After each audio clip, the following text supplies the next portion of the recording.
ötekisi de olurmuş dedirttiler. Çünkü yani ötekini biliyorduk zaten. Yani o bir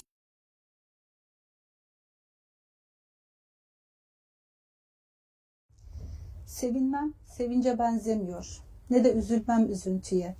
Gözden geçirilmiş sözler söylüyorum ömrüme ilişkin. Belki birazcık avutur beni diye ağlamayasın için susuyorum. Benden almayasın kara haberi. Ağlama ki sakinleşirsin diye korkuyorum. Fırtına habercisi gözlerinde yarasalar uçuşuyor yine. Gözyaşların ta kurşun, ta şurama saplanır. Sen ağlama İbrahim, Erciyes gazaplanır. Yüreğin işlevini bilmeyen bu insanlar haber bülteni dinliyorlar. Ölümler duymak kim bilir? Cinayete doymak için belki de. Birbirine uzak iki zambak hakkında benim bildiğimi bilmiyorlar. Derdimi ancak papatyalara açabildim. Şimdi onlar taç yapraklarını yoluyorlar. Heba oldu sandığın yaşların hesaplanır. İbrahim sen ağlama, Erciyes gazaplanır. Merhaba Mustafa Hocam. merhaba. Sizinle bugün bir arada sanatı konuşmak düşüncesiyle bir araya geldik. Sanatı konuşmaya başlamadan önce size sanatı konuşacağımız en doğru insanla galiba karşı karşıyayım diyorum. Çünkü çok şıksınız gerçekten. Maşallah diyorum bu açıdan da. Bu şiir sizin şair yönünüzü de bize tanıtıyor. Şair yönünüz aslında şöyle anlatabilirim. Bazı insanlar için hayatımda şunu düşünmüşümdür. Acaba sadece şair mi olsaydı hayatımızda ve biz onun şiirlerini mi okusaydık? Çünkü çok yüreğe dokunan şiirleriniz var. Başka bir boyuttan sesleniyor bize. O yüzden benim hayatımda en önemli şiirlerden birisidir bu şiiriniz. Bismillah diyelim ve başlayalım o zaman hocam. Günümüz İslam dünyasında yan yana getirmekte zorlandığımız kavramlardan birisi İslam ve sanat ilişkisi. Bir kesime bakarsak, İslam dünyasının hemen hemen tamamında bir kesime bakarsak, dine mesafeli olan kesim, İslam ve sanat ilişkisini, İslam'ın sanata tenezzül etmediğini, bakmadığını ve geri kaldığını düşünüyor. Dindar olduğunu iddia eden kesim ise meseleye sanatı lüzumsuz görüyor ve biz bunların ortasında bu toz dumanda biraz sanat konuşalım diye niyetlendik. O zaman size şöyle başlamak istiyorum. Madem bu kadar kargaşa varsa ve bu çağ tam bir kargaşa çağıysa, hem ideolojiler, hem fikirler, hem sanat her anlamda tam bir kargaşanın ayyuka çıktığı, beterini Rabbim göstermesin, ayyuka çıktığı bir çağsa, o zaman biz bu kargaşada sanat nedir, etik ve estetik nedir diyerek başlayalım mı hocam? Hay hay, nasıl isterseniz. Hoş geldiniz öncelikle. Sanat nedir sualinin cevabı belki de her sanatçıya göre bir parça değişir. Zira sanat dediğimiz şey öyle metreyle ölçülecek, kiloyla tartılacak, önü arkası, ebatları her yerde standart aynı şey değil. Zaten bu yüzden sanat. Dolayısıyla sanatın sanat olması, yani evrensel olanla bireysel olanın, objektif olanla subjektif olanın bir harika alaşımı, bir harika karışımı. Dolayısıyla ne sanatı biz soyutlayabilir, sanatkardan soyutlayabilir ve işte pi sayısı gibi, ışık hızı gibi, altın oran gibi, üçgenin iç açılarının toplamı gibi bir matematiksel formüle indirgeyebiliriz. Ne de sanatı sadece subjektif, sanatkarın içinden geldiği gibi ortaya koy verdiği ve ister beğenin ister beğenmeyin, ben buna sanat diyorsam sanattır dediği veya zırvaların, herzelerin, affedersiniz toplamı sayabiliriz. Yani bu ikisi de uç nokta. Bunlar yok mu? Bunlar da var. Ama sanat bu anlamda estetik kaygılarla üretilmiş olan her şey, her insan ürünü diyeceğim ama sanatı insan ürüne indirgemiş olacağım bununla da. Oysa ki bu anlamda sanat bütün bir varlıkta gizli olan bir şey. Bütün bir varlığı kaplayan bir şey. Zira bütün bir varlık aslında birbiriyle paralel ve çapraz bağlara bağlı. Onun için bütün bir varlığı kendi bütünlüğü içinde görmek de bir sanat, o bütünlükteki sanatı görmek de bir sanat. Bu anlamda ben sanatı elbette ki estetik ile birlikte ele almak istiyorum. Siz de 3 kavramı yan yana dizdiniz. Etik, estetik, sanat. Efendim etik, işte ahlak dediğimiz şey. Eski Yunan'da kullanılan bu kavram işte ahlak filozofları ile birlikte o günden bugüne kadar hep felsefenin de, teolojinin de, sanatın da, hatta bilimin de gündeminde. Çünkü bilim etiği var, sanat etiği var, teoloji etiği, iman etiği var. Etiksiz imana münafıklık, nifak diyoruz mesela. Dolayısıyla bu anlamda efendim ahlak aslında eylemin estetik olanıdır. Anlatabiliyor muyum? Bakınız, yani o zaman estetik nedir sorusu gelir gündeme. Estetik de bir Yunan kavramı, eski Yunan kavramı. Efendim, duyularla algıladığımız güzellik anlamına gelen bir kelime, etimolojik olarak, kök anlamı olarak. Duyularla algıladığımız ibaresinin altını çizmem lazım.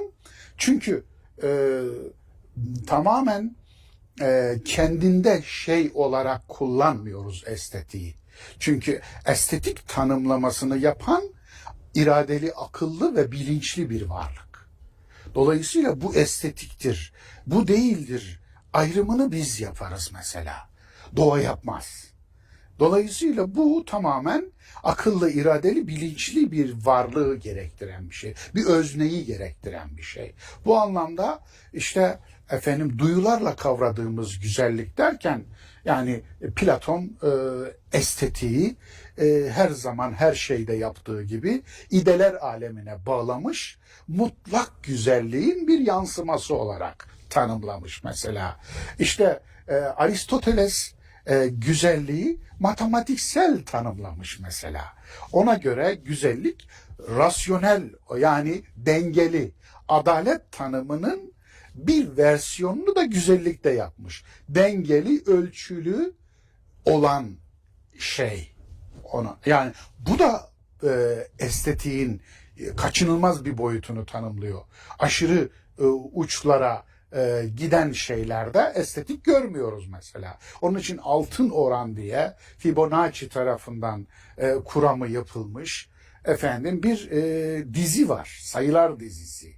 Efendim işte 1 1 2 1 2 3 2 3 5 böyle giden ve 1,618 1 çarpı 1,618. Bugün cebimizdeki kredi kartlarından tutun da televizyon ekranlarının ebadına, tarihi büyük yapıların, büyük binaların pencere ebatlarına kadar mimariye işlenmiş olan, insan yüzünde, insan organlarının birbirine orantısını verdiği söylenen veya bazen de biraz efendim abartılarak, efsaneleştirerek efendim aktarılan bir oran mesela. İşte bu da estetiğin bir ölçüsü ama bir ölçüsü.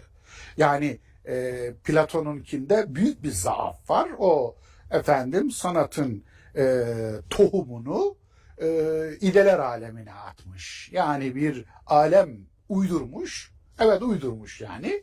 O tamamen faraziye, varsayım.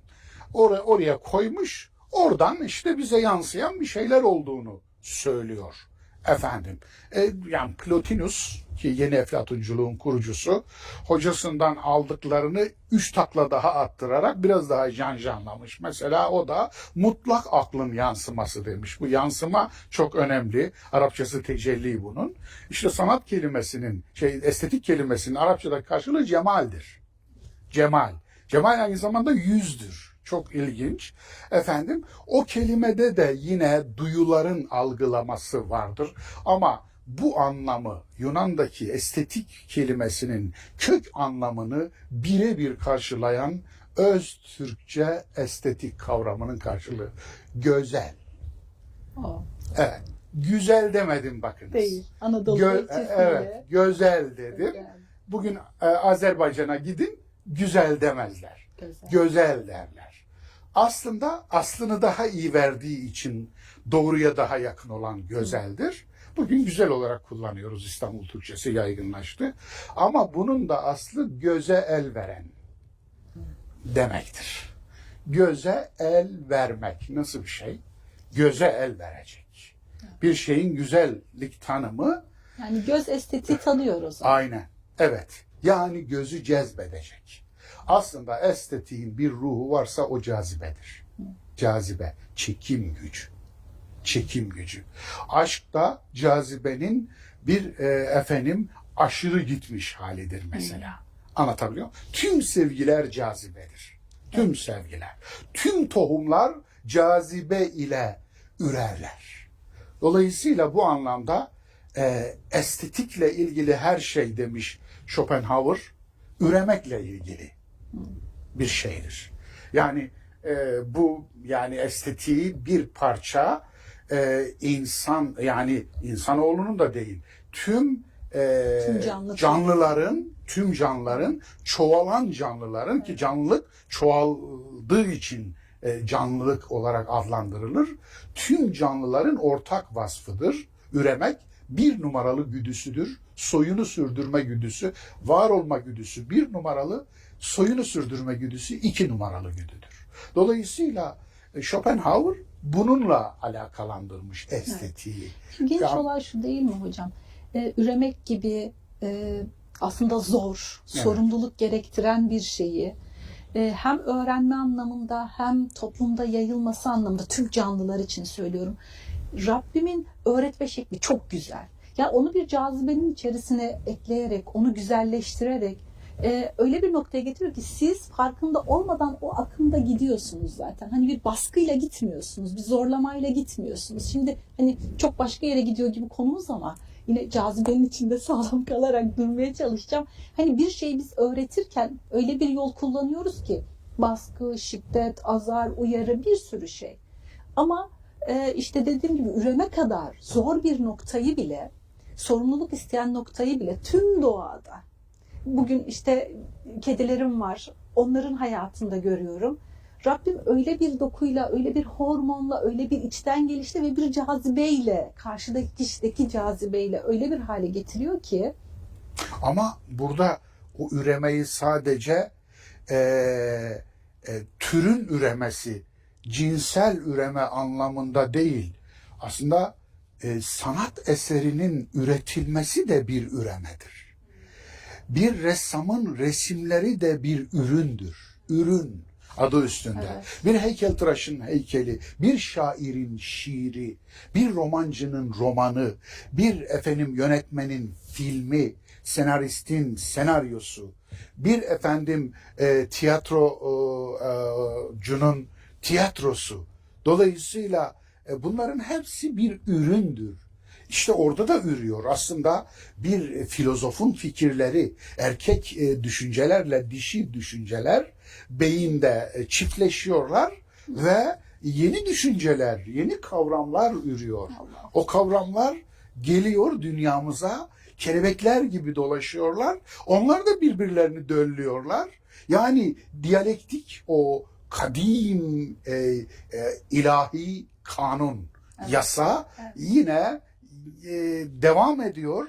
Git gel, git gel. Hatta belki de dualite yani belki de dikotomi, o kutupluluk.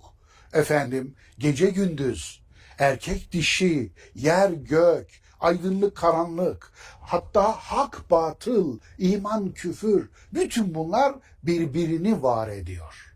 Dolayısıyla birbiriyle var olduğu zaman bilmek gündeme gelebiliyor. Tanımak gündeme gelebiliyor. Daha iyi tanıyorsun o zaman. Onun için bu anlamda o üremeyi biz her tür sanatsal üremeyi de onun içine katmalıyız bu anlamda. Yani hakikaten orada söylenecek söz bitmiyor. Orada gidiyor. Mesela Nietzsche'nin estetiğe bakış meselesinde çok ilginç bir yaklaşımı var. Kant'ın estetik tanımını çok sert eleştirir. Kant'a göre estetik çıkarsız hazdır. Çıkarsız haz. Efendim, bunu yani biraz idealist bulur. Yani idealizmin her türüne karşıdır zaten Nietzsche. Ve o Stendhal'in harika bir ifadesi var. Bunlar birbirini dengeleyen şeyler aslında. O da estetiği mutluluk vaadi olarak tanımlar. Mutluluk vaadi. Anlatabiliyor muyum? Evet. Dolayısıyla yani bizde sanat teorisi üzerine bu kadar ayrıntılı durulmamış. Yani bizim filozoflarımızın bu konuda söyledikleri var. Efendim, Kindi'den beri var. Ama genellikle o var olanlar da aktarılanlar eski Yunan'dan, efendim Hermetiklerden, efendim yeni Platonculardan, Stoacılardan aktarılan şeyler genelde. Ama yani benim Kur'an'da gördüğüm şey ise sanatı efendim bir hayret makamı, bir hayret makamı olarak görmek ve orada yaratıcının yarattıklarına bir güzellik olarak hayranlık duyarak bakmak. Bu hayranlık sarhoş eden, gözü kör eden, aklı dumura uğratan bir hayranlık değil. Aksine aklı açan hayranlık ki onu bir ayet olarak görmek de budur işte. Onun için ma halakte hâzâ batıla. Yani Sübhanek. Yani burada efendim yere bakarlar, göğe bakarlar ve derler ki sen hiçbir şeyi amaçsız ve anlamsız yaratmadın. Batıl. Batılın karşılığı, benim verdiğim mealimdeki karşılık amaçsız ve anlamsız demek. Amaçsız ve Sübhanek. Yani senin şanın ne yücedir. Ya Rabbi derler. Yani aslında bu bir tür baktığınız her şeyi sadece kullanıp atacağınız, üzerinde tepineceğiniz ve sizin mülkünüz edineceğiniz bir şey değil, saygı duyacağınız bir şey olarak görmeyi öğütleyen bir ayet olarak okurum ben bunu. Yani varoluşa sırf var olduğu için saygı duy. Varlığına saygı. Yani kurban ettiğin hayvana da saygı duy. Saygı duy. Anlatabiliyor muyum? Kendine de saygı duy. Evladına saygı duy, mülkün değil. Eşine saygı duy, malın değil. Malına saygı duy, senin değil, emanet. Anlatabiliyor muyum? Evet. Dolayısıyla işte sanata saygı duy. Efendim, bir resim gördün, bir heykel gördün, bir müzik gördün, bir şiir gördün. Bir saygı duy, bir emek var, emek. Anlatabiliyor muyum? Bir hüner var orada. Büyük bir hüner var ve o öyle bir hüner ki çalışarak kazanacağım bir şey de değil. Hiç şüphesiz çalışmak çok önemli ama o vergi tarafı var onun bir. İlahi vergi tarafı. Mevhibe-i ilahiye derlerdi eskiler. İlahi vergi. Dolayısıyla bu anlamda baktığınız her şeyde o büyük sanatkardan bir iz görmek, bir işaret görmek. İşte ayet budur. Mülk Suresi 3. ayet-i kerimede bu bakışı mı istiyor hocam bizden? Aynen. Aynen. Bu hayretle Yani bakışı. evet. Yani efendim Özellikle de iman etmeden önce aslında böyle hayret ederek mi gelmemizi istiyor? Hani bir saygıyla, öncesinde bir hayret duygusuyla doyup bu taşkınlıkla mı, bu sevgi coşkusuyla mı yaklaşmamızı istiyor? bu hayreti mistik hayretle karıştırmamak lazım. Mistik hayret sarhoş eder. Yani Allah'ın bizim sarhoş olmamızı hiç istemediği belli. Anlatabiliyor muyum? Aslında alkol yasağı özünde aklı örtme yasağıdır. Yani içmeden aklını örtenler de haram işlemiş olurlar. Yani haramın ruhunu işlemiş olurlar. Dolayısıyla burada aklı hep açık tutmak. Belki burada efendim o hayret, o hatta iman bu anlamda bir ahlaktır. Bir ahlak terimidir iman. İman bir teoloji terimi değil bana göre. İman bir ahlak terimidir. Karşılığı da güvenilir ve güvenir olmaktır. Yani güvenen ve güvenilen biri olmak. Anlatabiliyor muyum? Dolayısıyla imanı bu ahlak terimi üzerinden ele aldığınızda tüm zihninizdeki o kategoriler değişecektir. O zaman şu sorular da gidecektir. Ya bu imanlı biri nasıl bu kadar kötü olabiliyor? İmanlı biri nasıl bu cinayeti işleyebiliyor? İmanlı biri nasıl bu kadar gaddar, zalim, alçak olabiliyor? Sorulardan Aynen öyle. Senin iman tanımın yanlış kuzum. Sen o iman tanımını değiştir. O iman değil. O kör inanç. Sahibini kör eden, sahibini akılsız eden, aptal eden, sahibini hayvandan aşağı eden bir kör itikat o. O iman değil. Gerçek iman sahibinin aklını da, zihnini de, kalbini de, kulağını da, iradesini de, vicdanını da kışkırtan, maksimum dereceye çıkaran, pasif iken aktif kılan imandır. Gerçek iman ahlaktır. O da güvenen ve güvenilen biri. Yani Tanrı'nın güvendiği adam olmak. Anlatabiliyor muyum?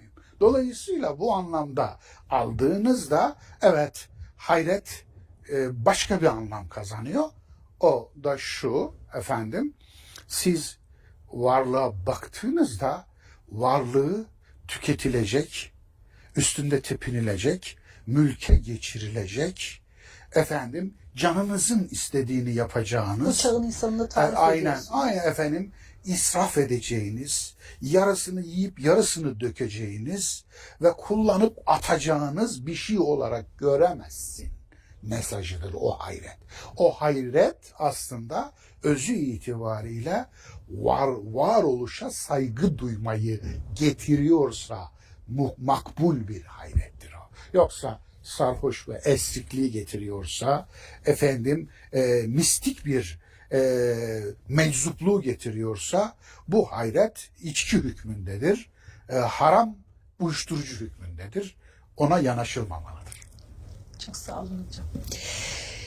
Şimdi hocam söylerken ufak ufak aslında geldik. Bu böyle bir kargaşa bir çağdan zaten bahsederken aynı zamanda işte modern böyle bir yeniye var olan bir merakımızdan dolayı bu modern çağı Ahmet Hamdi Tanpınar'ın bir eleştirisi var.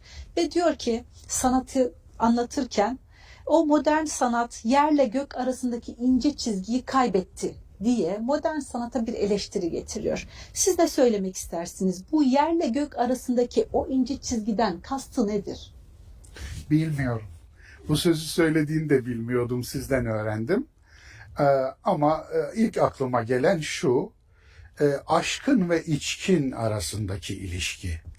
Yani gök aşkını temsil eder mecazen, sembolik bir dil olarak ele alırsak. Yer de şimdi ve buradayı temsil eder. Şimdi ve buradayla aşkın olan arasında bir ilişki kurmak. Bu ilişkiyi koparmamak, kesmemek. Koptuğu zaman aslında sanat da bir tür kendini tatmin aracına dönüşebiliyor.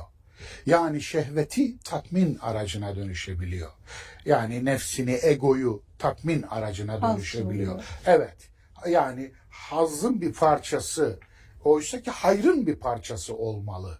Yani ben Nietzsche'nin beğendiği tanımını, estetik tanımını onun için çok bana yakın buluyorum. Yani orada mutlulukla hazın hormonları bile aynı değil. Anlatabiliyor muyum? Serotonin mutluluk hormonu, dopamin haz hormonu. Bu ikisinin yapısı değişik. Moleküllerin kendi yapısı farklı olduğu gibi beynin bunlara ihtiyacı ve bunların salgılanma süreci değişik. Çok farklı. Dolayısıyla dopamin ne kadar yükseğini verirsen bir sonrakinde bir üstünü vermeden, almadan duramaz, uyuşturucu bağımlısı gibi. Altın vuruşu vuruncaya kadar. Ama serotonin öyle değil. Serotoninde mutluluk olduğu için dopaminde sahip oldukça dopamin artar. Sahip olma güdüsü benim olsun. Sahip olayım. Zaten sanatta biraz o vardır. Sanatta teşhir vardır. Kimsenin görmeyeceği bir şeyi sanatçı yapmaz. Anlatabiliyor muyum? Yaptıktan sonra da görülmesini ister. En azından kendine görünmesini ister. Dolayısıyla görmek ister yani onu. Çünkü göze el verecek. Evet. Güzel Evet, olacak. güzel. Çok önemli. Ama efendim öbür taraftan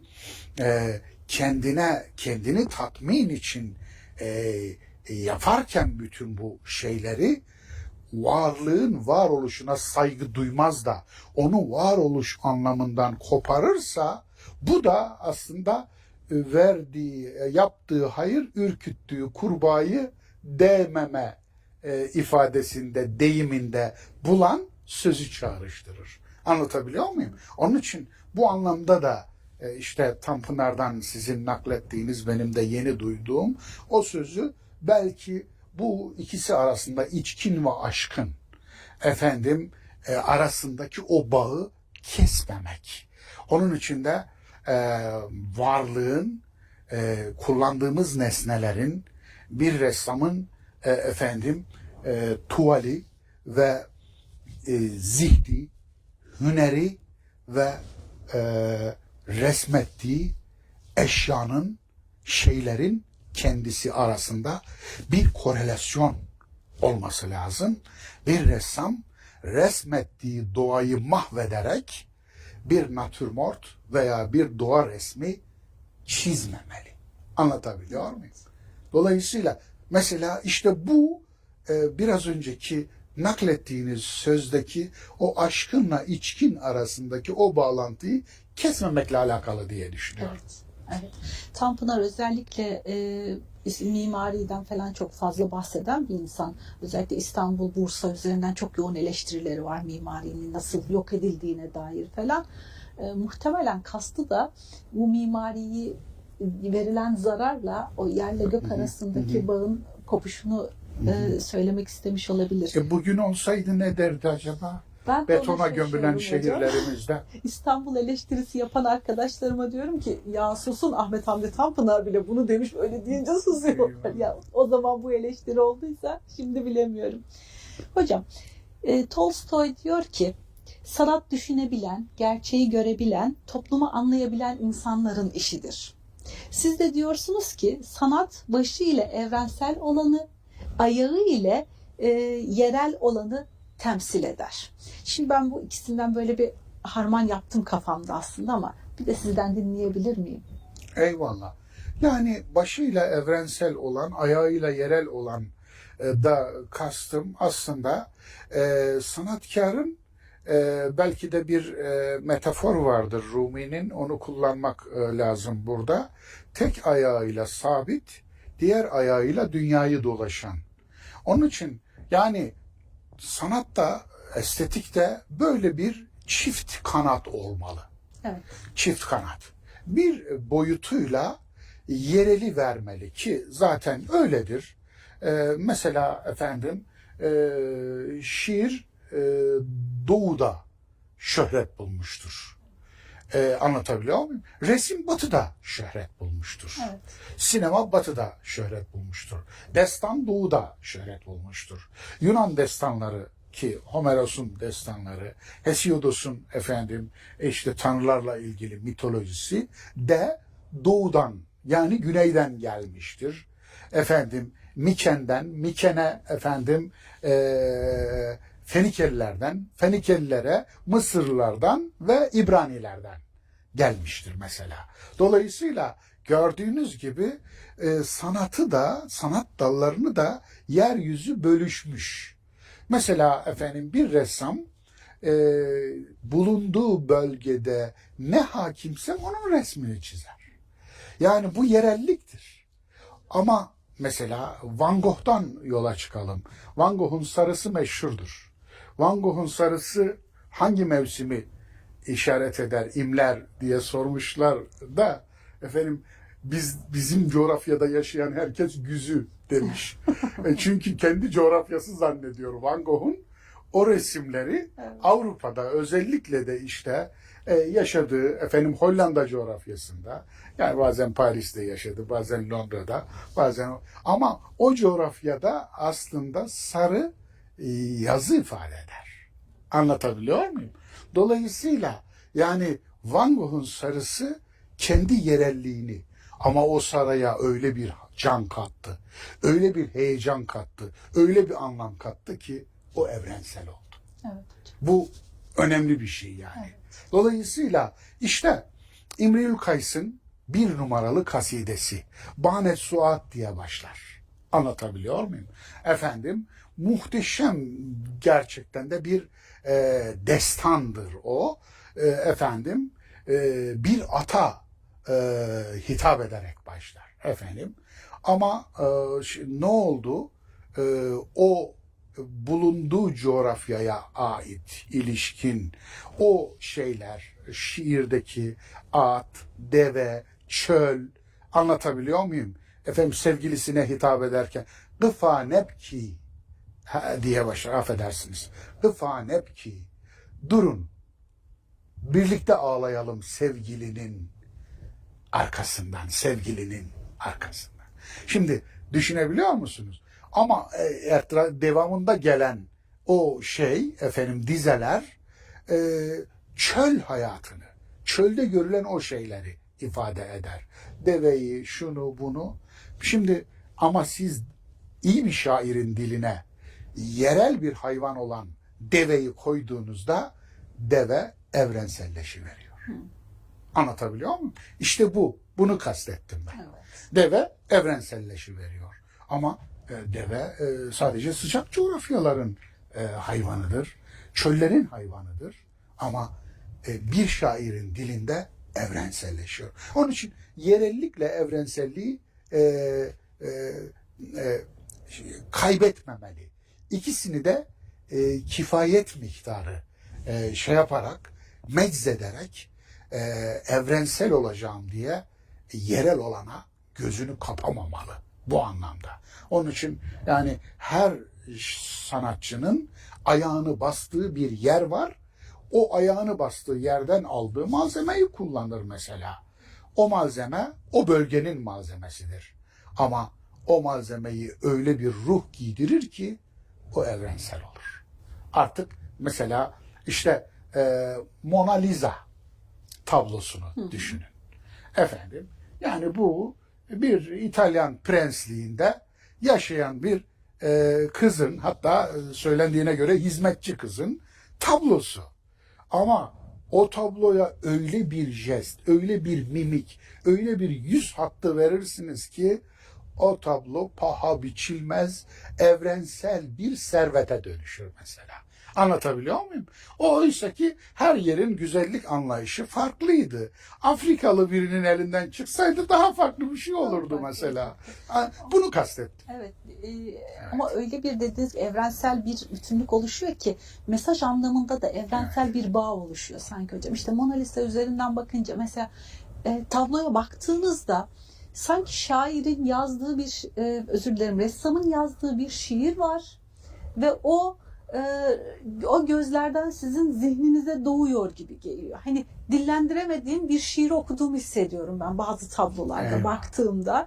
Hatta Genelde öyle durumlarda o resmin hikayesini öğrenmemeye çalışırım. Çünkü zihnimdeki okuduğum şeyler daha bir ayrı bambaşkadır. Peki hocam, ülkemdeki en ciddi sorunların hemen her şeyin tepeden inme ve taklit olması olduğu üzerine düşünürüm bazen.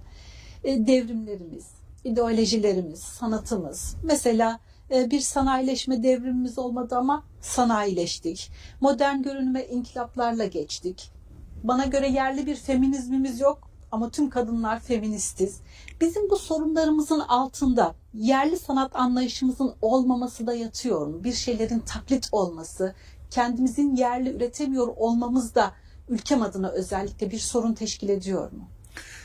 Doğrudur. Zira Müslüman Şark başta olmak üzere bu coğrafyaların insanının üreten, icat eden, keşfeden yanını öldürmüşlerdir. Bunu öldüren de dinleridir. Onu söyleyeyim. Bir teoloji ile ömrünü geçirmiş bir ilim adamı, bir İslami bilimler uzmanı olarak söylüyorum. Sizin söylemeniz daha değerli. Benim söylemem önemli yani. Evet. Bunu sahanın dışından biri değil. Ben söylüyorum. Çünkü dinleri dedim zaten. Allah'ın dini bu değildi. Düşünün ki bir ömür boyu neredeyse Allah Resulü'nün vefatından bugüne kadar fıkıhlarında heykelin haramlığını işlediler. Evet. Oysa okudukları kitapta Süleyman'ın heykellerinden övgüyle bahsediliyor. Değil mi? Yani kitabınızı okumamışsınız. Daha sizi kim ciddiye alır? Allah niye ciddiye alsın? Duanızı niye ciddiye alsın? İbadetinizi niye alsın? Siz kendinizi almamışsınız ki. Yani bu topraklarda taklit esasen bir yaşam biçimidir. Bakınız sadece sanatta değil. Neden? Aslında bu biraz da insanın hayvanlığından getirdiği bir güdüdür. Bu güdünün temelinde ne yatar? Beyin enerjisini, zihin enerjisini ekonomik kullanma, tasarruflu kullanma yatar. Anlatabiliyor muyum? Anlıyorum. Zihin ekonomisi tasarrufudur bu. Bu tam hayvan beyninin yani alt beynin limbik sistemin özelliğidir. Nasıldır? Yani taklit et. Yani özgün üretmek. Taklit et, kurtul. Tabii. Taklit et, yaşa. Aynen. Özgün üretmek, zahmet, emek, çaba, gayret. Kaç kere deneyeceksin, yanılacaksın, bir daha deneyeceksin, yanılacaksın, olmadı bir daha deneyeceksin. Oradan vuracaksın, gidemedin, oradan vuracaksın, odan da çıkmadı, oradan vuracaksın. Ne gerek var canım?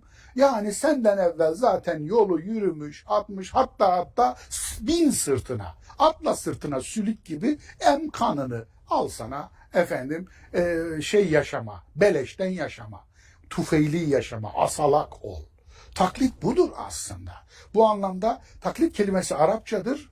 Arapçadaki etimolojisi kök anlamı hem yular hem gerdanlık anlamına gelir. Yular. Yular gibi başını takacaksın, ipin ucunu da vereceksin bir adama, bir kadına veya kime olursa sen beni güt diyeceksin. Al sana sürü. Kel en'ami belhum edal ayeti bunu ifade ediyor. Hayvan sürüsü gibi daha da aşağı. Daha da aşağı olması bu yüzden. Onun için beyin enerjisinin ekonomisidir bu ama hayvan için geçerli bu. Hayvan en kısa yoldan ota nasıl gidilir? Mesela fare ile insan arasındaki fark nedir biliyor musunuz? Peyniri tanıma farkı değil. Peyniri insan da tanır, fare de tanır. Ama farenin sormadığı bir soruyu sorduğu için insan insandır. Fare bu peynir burada işi ne? Sormaz. Yani tuzakta peyniri görmüş, gider ve tuzağa yakalanır. İnsansa bu peynirin burada ne işi ne diye sorması sayesinde insandır. Ama sorgulamak budur işte. Sorgulamadığı zaman fare veya daha aşağı olur. Gördüğü peynire gider ve tuzağa yakalanır. Onun için taklit bu coğrafyalarda yaşam biçimidir.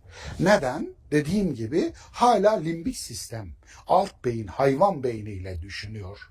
Keşif yok, inkişaf yok, bulma yok, buluş yok. Anlatabiliyor muyum? Merak yok. Merak yok. Niye?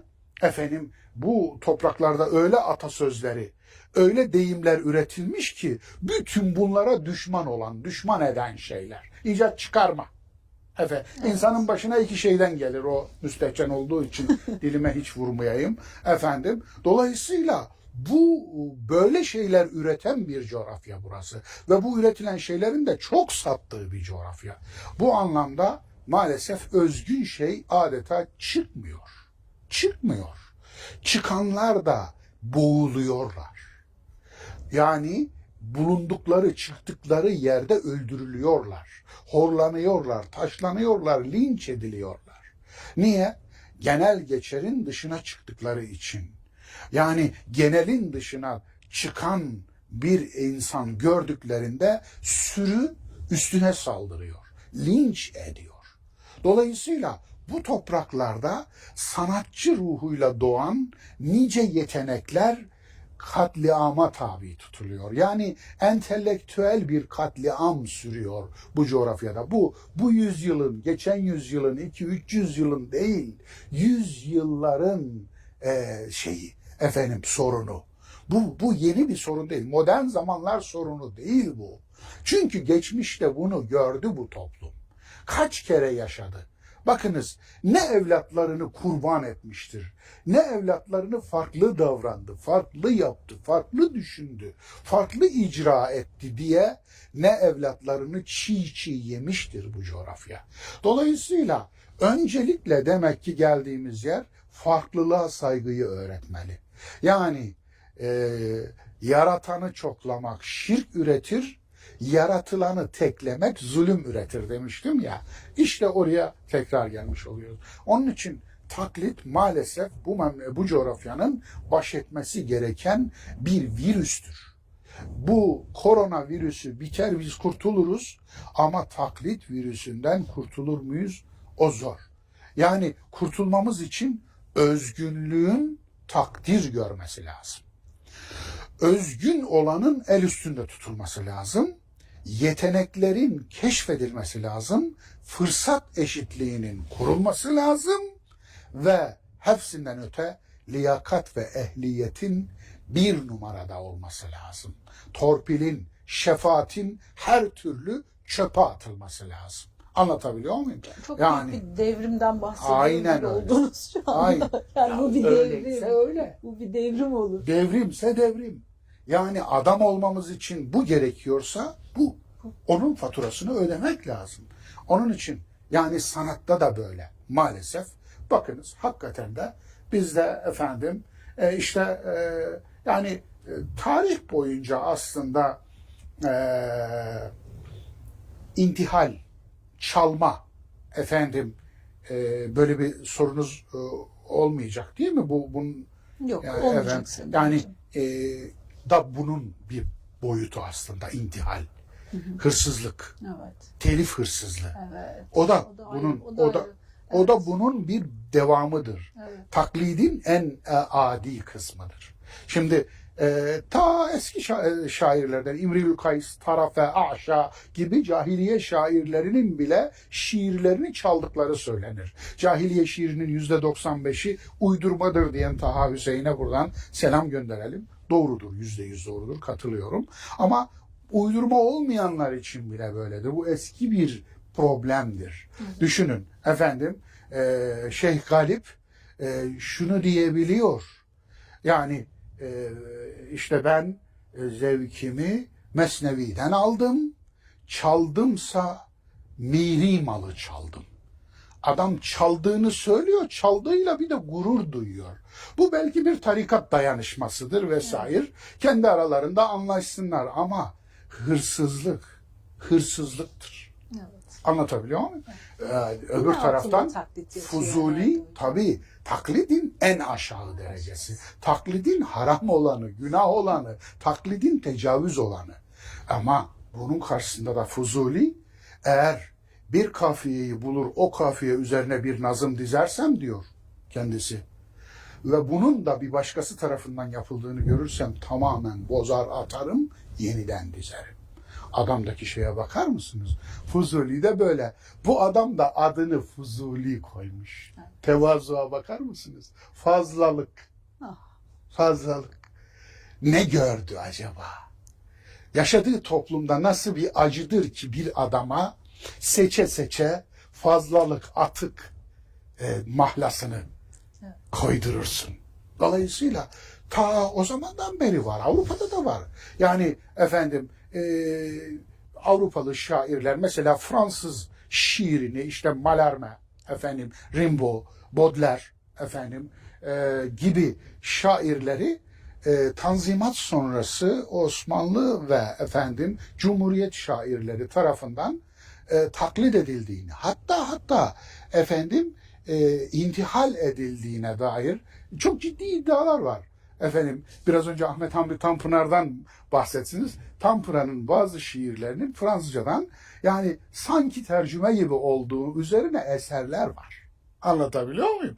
Yani tabii esinlenme ile efendim intihali de karıştırmamak lazım. Esinlenme nerede biter, intihal nerede başlar? İşte efendim bizde Atilla İlhan kendi ideolojik olarak kendine yakın olan Orhan Veli'yi efendim yerden yere vurmuştur mesela. Efendim intihal yaptı diye Fransız şairlerini efendim. Ama aynı zamanda Necip Fazıl da yapmıştır bunu. Onunki biraz da ideolojik bir hasımlık. Fakat Necip Fazıl'ın da aynı şeyi yaptığını başkaları söylemiştir. Vesaire. Yani bu nerede başlar, nerede biter sorusu da biraz tartışmalı bir soru. Ama şunu söyleyeyim. Şu an geldiğimiz yer itibariyle herhalde bu toprakların tarihinde bilgi hırsızlığı hiç bu kadar ayyuka çıkmamış ve resmileşmemişti. Şu anda yani 400 tane parayla doktora yazma efendim şirketi olduğunu bu işlerle ilgili bir birimin yaptığı araştırmadan öğrendim.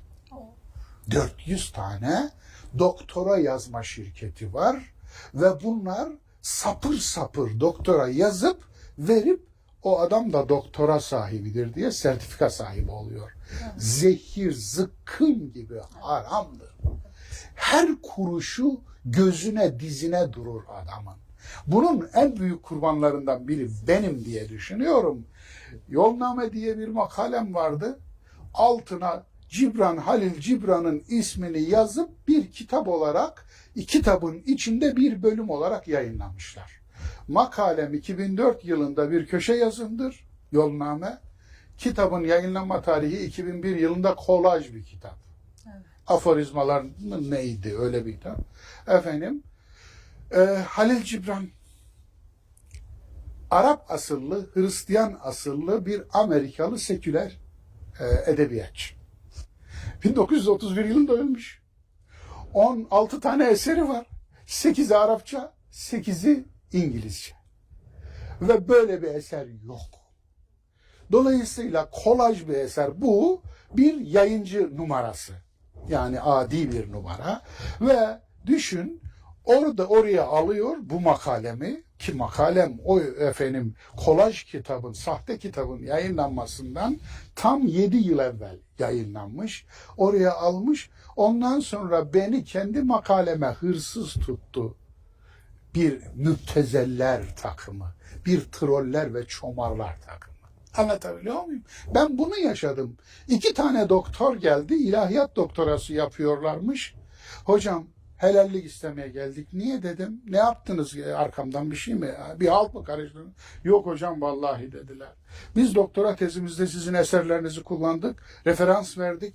Danışman hocamız dedi ki kaynak alıntı yapabilirsiniz. Kaynak gösteremezsiniz. Silin. Almayın, çalın diyor. Bu adam ilahiyat profesörü. Anlatabiliyor muyum? Hangi ilahın hangi ilahiyatı? Sizin ilahınızla benim ilahım aynı olamaz. Sizle ben aynı Allah'a inanmıyoruz. Düşünebiliyor musunuz? Çalın diyor, çalın. Almayın diyor. Ve bunu ben Twitter'da paylaştım. Altına gelen bir sürü itiraf oldu. Bende de aynısı oldu, bende de aynısı oldu. Nasıl bir ülkede yaşıyoruz? Bir söyleminizden aklıma geldi şimdi. Bir romanda ufak bir kesit okumuştum hocam. Çocuk İmam Efendi'ye gidiyor ders almaya diğer arkadaşlarla beraber. Baba da inança mesafeli bir insan. O gün hırsızlık konusunu öğretiyor imam. Eve geldiğinde babası soruyor çocuğa. Diyor ki oğlum ne öğrendin bugün? Baba diyor hırsızlık günah bir şeymiş, harammış, onu öğrendim. Neymiş hırsızlık diyor babası. Diyor ki baba birisinin diyor bir şeyini çalarsan diyor bu hırsızlık olurmuş. Dur diyor babası, sana diyor gerçek hırsızlığı öğreteyim mi? Birisinin babasını öldürürsün, onun babasını çalarsın, ömrünü çalarsın. Şimdi aynı yere geliyor hocam. Bu hırsızlığı da tekrar düşünmek gerekmez mi? Eyvallah. Sen onun yıllarca verdiği emeği, bilgiyi, döktüğü saçları, her şeyini çalıyorsun. Bunun adını da ilim yapmak koyuyorsun. Aynen. Aydınlarımız bu noktadaysa işimiz çok yaş. Maalesef. Buradan işimiz çok yaş. Maalesef. En akıllısı önde giden zincirli diye bir laf var bizim memlekette. Yani İşte. onu çağrıştırıyor. Yazık kime yazık. Hocam, derin konular. Kapitalizm ve sanat ilişkisine geçelim biz. Hazır böyle kapitalizmin her tarafa kol saldığı, ağ ördüğü, aslında böyle birçok sorunumuzun altında da bu yatıyor. Yani kapitalist sisteme kendisini tamamen adapte etmiş olan o doktora yapan beyefendi çalmakta mahsur görmüyor. Çünkü kapitalizm ona bu alanı meşru gösteriyor. Belki bununla ilgisi var. Kapitalizm ve sanat ilişkisi üzerine fikirlerinizi alabilir miyim? Aynı zamanda kapitalizm teşhircilik ve kusursuzluğu da benimser. Sanatın yapısı buna uygun mu? Çünkü kapitalizm kendi pazarını oluşturmak için teşhirciliği ve kusursuzluğu yaymakta beis görmez. Ama sanat bunun için uygun mu? Eyvallah. Esasen haklısınız. Vahşi kapitalizmin ahtapot kolları her tarafta.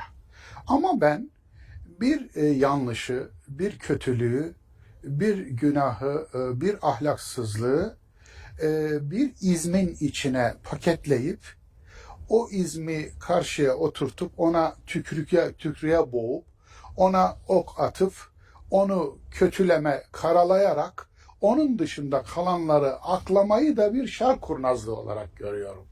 Bu anlamda evet, yani haraç mezat çiftini sanat mezat diye kullanmış bir yerde bir düşünür, çok hoşuma gitti. Bugün hakikaten de sanat ne kadar sanattır, spor ne kadar spordur sorusu da gündeme gelmeli. Yani futbol ne kadar spordur mesela? Efendim sanat ne kadar sanattır? Çok ilginç. Beyaz Merkez diye bir tablo geçen seneydi. 72,8 milyon dolara satıldı. Beyaz Merkez diye bir tablo. Bu tabloda 4 tane renk var. Hiçbir başka şey yok. Sadece 4 tane şerit. 72,8 milyon dolara satıldı bu tablo. Şimdi bu neyin göstergesi? Benim param çokun göstergesi mi? Biz parayla her şeyi satın alırız. Biz parayla deveyi pire, pireyi deve yaparız. Bunun göstergesi mi? Yani bu anlamda bu ciddi bir sorgulanmalı. Onun için yani sadece bu mu? Bir gazeteci canlı girmiş içeri ve buharlaştırmasıyla meşhur olan bir şehzade, bir veliaht, prens 450 milyon dolara bir tek tablo aldı. Şimdi bu mu sanatsever? Sanatsever insan sevmez. Sanatsever insanı buharlaştırır. Nasıl bir şeydir? Yani çağın en çılgın diktatör ve canilerinden, Saddam'ın sarayından klasik resim fışkırdı. Her biri bilmem kaç milyon dolarlık. Anlatabiliyor muyum? Bunlar içinde Van Gogh resimleri de vardı. Türkiye'de birkaç tanesi yakalandı. Anlatabiliyor muyum? Şimdi böyle bir cani, böyle bir kaçık, böyle bir vahşi canavar çok mu resim seviyordu da getirdi? Hayır. Kara para aklama aracı sanat. Sanat efendim haram servetleri helal kılma aracı. Sanat efendim katillerin kendilerini yıkama, yağlama aracı. Yani görüyorsunuz sanat nerelere kadar gelebiliyor. Yani oysa ki bu tabloların bugün en pahalılarının ressamı işte bir örnek verelim. Van Gogh diyelim. Van Gogh'tan gittik madem. Van Gogh'u alalım. Ya başkalarını da alırız. Rembrandt'ı da alırız efendim. Ama işte Salvador Dali'yi de alabiliriz vesaire ama Van Gogh daha ilginç bir şey. Bu adam 10 senedir üretmiş. Mektuplarında okumuştum. 3 ay diyor 6 ekmekten başka hiçbir şey boğazımdan girmedi. Bir dostuna yazıyor. Anlatabiliyor muyum? O trajik ölümünde cebinden çıkan bir kağıt var. Şimdi sanat haz mıymış? Bir de gelin sanatçıya sor. Haz mıymış sanat? Yani adam ölüyor, açlıktan ölüyor. Bir ömür yoksulluk, bir ömür. Bilmiyorum efendim, Dostoyevski'nin hayatını okudunuz mu? Evet. Efendim, onun hatta 2 ciltlik günlükleri var. Efendim, harikadır. O hayatını okuyun, nasıl bir parasızlık çektiğini, Parislerde, şurada, burada, efendim, Bodrumlarda aç bir ilaç nasıl eser yazdığını, yazdığı eseri rehin vererek daha bitirmeden satarak onunla geçinmeye, ayakta durmaya. Tabii biraz da kumar illeti müptelalığı da var bu işin içinde vesaire ama bu adamlar ekmeğini yemediler. Evet. Fakat Dosto üzerinden, Tolstoy üzerinden, diğerleri üzerinden Karun olanlara bakar mısınız? Evet, evet. Birçok şairin de hayatı öyle. Aynen öyle. Aynen öyle. Dolayısıyla yani bu anlamda sanat ile kapitalizm ilişkisini sorgulamak lazım. Artık bugün ne kadar sanat sanattır diye sormak lazım ve sanatın mezat yönü, efendim sanatın kimin işine yaradığı yönü apayrı bir soru ve sorun hatta efendim ama onun da temelinde insanoğlunun hırsı, açgözlülüğü, insanoğlunun en güzel ürünlerini dahi kirletiyor. Yani Kanlı Elmas diye bir film vardı, hatırlar mısınız? Evet, bilmiyorum. Evet. Kanlı sanat. Kanlı sanat. Diye de bir film yapmak gerekir galiba. Kanlı sanat. Onun için o bugün birilerinin hazzını tatmin etmek için alıp sattıkları, nesneye dönüştürdükleri, alım satım nesnesine, haz nesnesine dönüştürdükleri o dev sanat eserlerinin arkasında ne büyük emekler, ne büyük acılar, ne büyük sancılar var. Bunu unutanlar ancak bu mezatlarda boy gösteriyorlar. Bence gerçekten o sanat ruhuna tekrar dönmek için o benden yaptığınız alıntıyı tekrar hatırlamanın zamanı. Anlatabiliyor muyum? Evet. Yani o efendim ilişkiyi asla başı gökte, ayağı yerde. Bunu unutmamak lazım. Evet. O bağ hiçbir zaman kopmamalı. Ağzınıza sağlık hocam. Hocam biraz daha aslında kapitalizm ve sanat denildiği zaman aklıma geldiği için şöyle ufacık bir duble sizden. Kadın ve estetikte kapitalizmle böyle çok sırt sırtaya bir şey söylemek ister misiniz? Çünkü kapitalizmin en büyük pazarı aslında kadın. En ciddi pazar Bence, hem alıcısı hem satıcısı. Bence bir kadın olarak kadınlara haksızlık yapmamak lazım. Kapitalizmin en büyük pazarı erkek. Erkek mi? Çünkü kadını erkeğe pazarlıyor. Anlatabiliyor muyum? Kadın onun için bir pazarlama nesnesi. Kadının bedeni de bu pazarlama nesnesinin bir numaralı ögesi, objesi, yani suje diyemiyorum, subject diyemiyorum. Çünkü efendim özne değil. Özne olan kapitalizmin nesnesi olmaz zaten. Bu anlamda.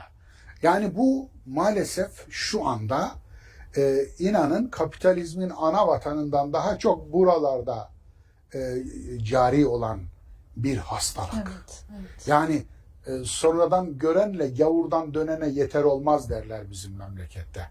Sonradan görmeliğin, lümpenliğin tavana vurmuş şekillerini görüyoruz. Evet.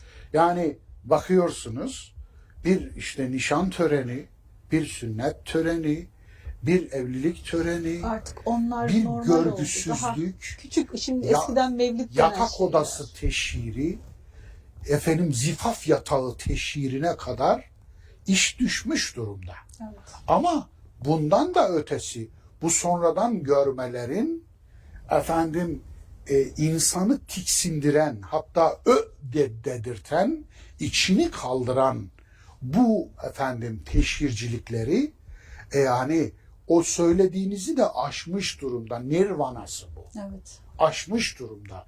Çünkü düşünün, bir şey üretmemiş. Bir şeye emek vermemiş. Emeğin değerini bilmemiş. Bir şey uğruna yıllarını vermemiş. Hayatın zorluklarını görmemiş. Hayatın imbiğinden damıtılmamış, geçmemiş. Hayatın fokur fokur kaynayan kazanına girmemiş. Bir sürü sonradan görmüş. Parayı bedava bulmuş. Hiç hak etmediği servetlere kavuşmuş.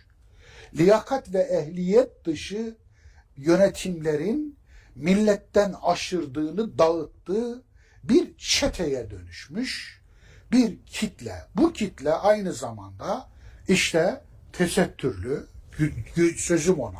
Evet. Biliyorsunuz manzarayı. Evet. Namazlı, secdeli, niyazlı. Anlatabiliyor muyum? Onun da kendi içinde popülaritesi var çünkü hocam. Aynen. Aslında o da bir nesne. Mesele o, aynen. O da bir pazarlama aracı. Bu bir kutudur. Bu bir kamuflaj aracıdır.